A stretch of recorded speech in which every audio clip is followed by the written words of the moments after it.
सत्येंद्र जैन को कैबिनेट से हटाया क्यों नहीं गया है, यह भी बड़ा सवाल है। और आज इन्हीं सवालों के इर्द गिर्द हुंकार तमाम मेहमान हमारे साथ जुड़ चुके हैं। आज बकायदा बीजेपी की तरफ से प्रेस कॉन्फ्रेंस की थी राष्ट्रीय प्रवक्ता संबित पात्रा ने बीजेपी के, और वो हमारे साथ इस वक्त जुड़ भी चुके हैं। और इस मसले पर बातचीत करने के लिए हमारे साथ आम आदमी पार्टी का पक्ष रखते हैं राजनीतिक विश्लेषक है सैयद असद अब्बास हमारे साथ जुड़ चुके हैं, पॉलिटिकल एनालिस्ट, राजनीतिक विश्लेषक के तौर पर। आप सभी का बहुत बहुत स्वागत है।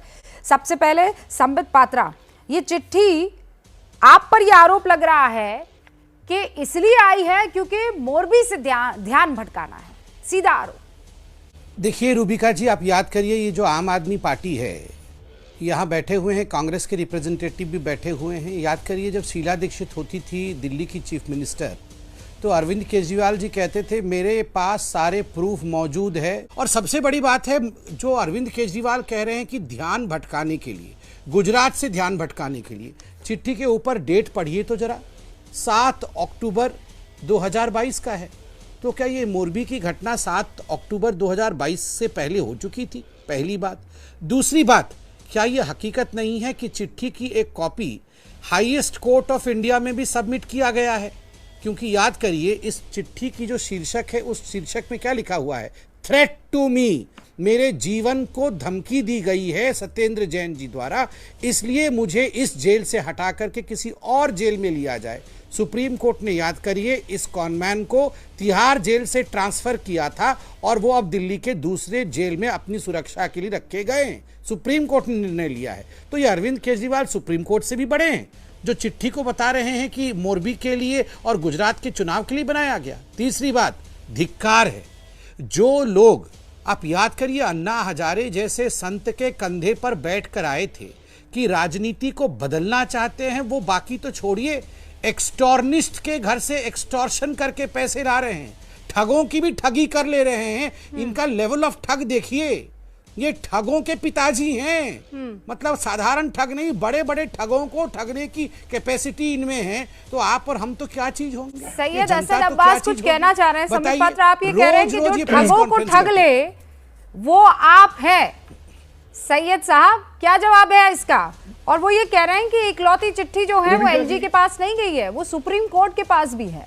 अब ये चिट्ठी आज आई कि कल आई कि गुजरात चुनाव से पहले आई कि बाद आई?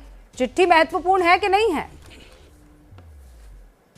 रूबिका जी, मिर्जा गालिब ने क्या खूब बात कहा है। आज ये बात भाजपा पे और मेरे बड़े भाई संबित पात्रा पे लाजिम है। उम्र भर गालिब यही भूल करता रहा, धूल चेहरे पे थी, आईना साफ करता रहा।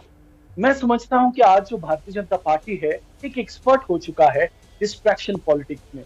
अगर भाई साहब संबित, मेरे प्रिय मित्र और बड़े भाई, अगर ये 6 या 7 अक्टूबर को आई थी, तो इसका इजाद आपने आज क्यों किया भाई साहब? इसका आविष्कार आज क्यों हुआ? तभी क्यों नहीं है? क्यों? बिकॉज आज Bharatiya Janata party extreme level of headline management में है। मुद्दा भटकाना कोई आपसे सीखे। और भाई साहब, आप बात करते हो अरविंद केजरीवाल जी की, पंजाब इलेक्शन में क्या हुआ? आपने किसका सहारा लिया? किसके कंधे पे आपने गोली चलाई? कुमार विश्वास। चलिए ठीक है, वो महान कवि हैं, बहुत अच्छी बात है।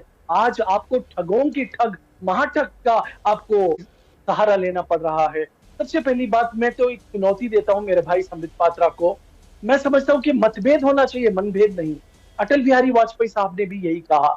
भाई साहब, अगर ये बात लाजिम है, वाजिब है और ये सही हो गई 2024 में, जब आप उड़ीसा से सांसद का इलेक्शन लगे लोकसभा में, मैं अपने खर्चे पे आके आपको वोट करूंगा भाई साहब, मेरी कॉन्स्टिट्यूएंसी बदल कर। मेरी चुनौती है, क्या आप इस बात को साबित कर सकते हैं? आपकी ठग की बात पे आपको इतना विश्वास है? सुकेश चंद्रशेखर ने बहुत लोगों का नाम लिया, उन पे क्यों कोई इन्वेस्टिगेशन नहीं हुआ? और आखिरी बात संबित पात्रा जी, देखिए, बहुत आसान है लांछन लगाना, लेकिन आप क्या जवाब देंगे ओरिवा कंपनी के मालिकों को?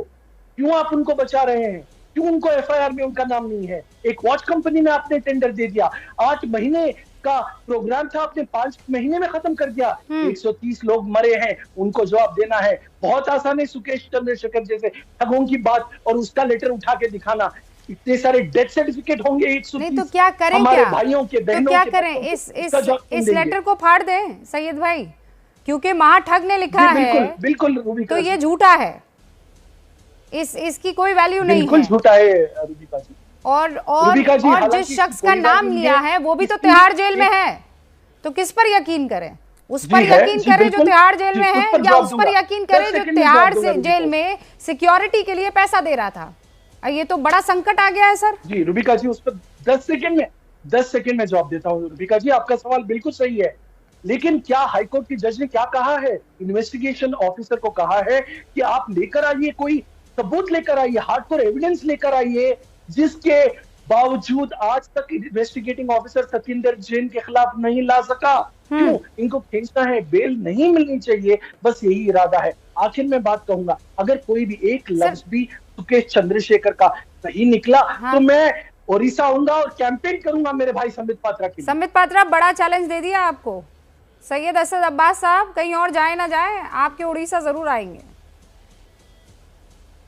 जरूर आऊंगा, मेरा वादा है। स्वागत है, बिल्कुल अब्बास साहब आए, मेरे मित्र भी हैं और अच्छे नवयुवक हैं, टैलेंटेड हैं। सैयद साहब कौन है? अच्छा, शुक्रिया। अगर दोनों चचा जान भाईजान की बात हो चुकी है तो मैं कुछ कहना चाहूंगा रूबिका जी। सबसे पहली बात तो संबित पात्रा जी ने बहुत सही सवाल उठाया है, वाजिब सवाल है, इस पर इन्वेस्टिगेशन होनी चाहिए, कोई दो राय नहीं है इसमें। मैं खुद चाहता हूं कि सुकेश चंद्रशेखर ने जो एलजी विनय कुमार सक्सेना साहब को लेटर लिखा है उस पर पूरी इन्वेस्टिगेशन हो। और उसके साथ साथ मैं ये भी कहूंगा, एक छोटा सा सवाल है मेरा, कि ये सीबीआई ईडी जो पिंजरे का तोता बनकर रह चुका है, सिर्फ सत्येंद्र जैन, मनीष सिसोदिया के लिए है? हिमांता बिस्वा शर्मा जी के बारे में कुछ नहीं होता? गुजरात फूड ट्रेजेडी पे कुछ नहीं होता? बुंदेलखंड एक्सप्रेसवे पे कुछ नहीं होता? मेरे कर्नाटक के जनार्दन रेड्डी जो ब्रदर माइनिंग स्कैम है उस पे कुछ नहीं होता? क्यों आप ये पिंजरे का तोता को सिर्फ और सिर्फ अपोजिशन के लिए इस्तेमाल करते हैं? जहाँ गुजरात इलेक्शन हो, पंजाब इलेक्शन हो, उसी के लिए तैयार है क्या सीबीआई ईडी? यूसुफ साहब, आप भी इस बात से एग्री करते हैं? समय पे यूपीए पे सवाल उठाती है, यूपीए पे सवाल उठाती थी कि यूपीए कांग्रेस इस्तेमाल कर रहा है सीबीआई ईडी का। अरे आप तो पार्टी विद डिफरेंस है, आप भी तो महाशय यही कर रहे हैं।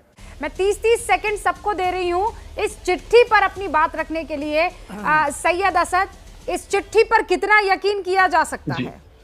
और हाँ, जिसके लिए लिखी है उस पर कितना यकीन किया जा सकता है, ये भी ऐड कर दीजिएगा।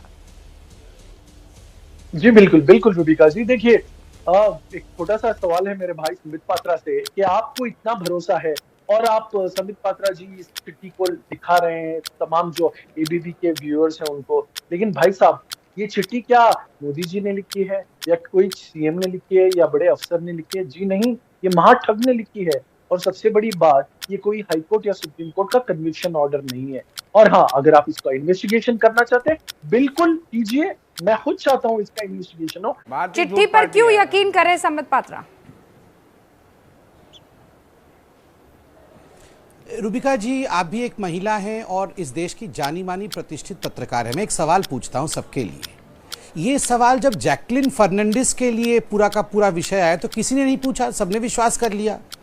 किसी ने नहीं पूछा कि जैकलिन फर्नांडिस ने वाकई पैसे लिए नहीं लिए, सबने कहा हाँ बिल्कुल लिए हैं, फोटो भी आ गए जैकलिन के। मगर जब एक मंत्री के ऊपर सवाल उठा तो ये मंत्री है भैया, ये तो भगवान है, जो वीआईपी कल्चर समाप्त करने आए थे वो अब ऐसा बोलने लगे।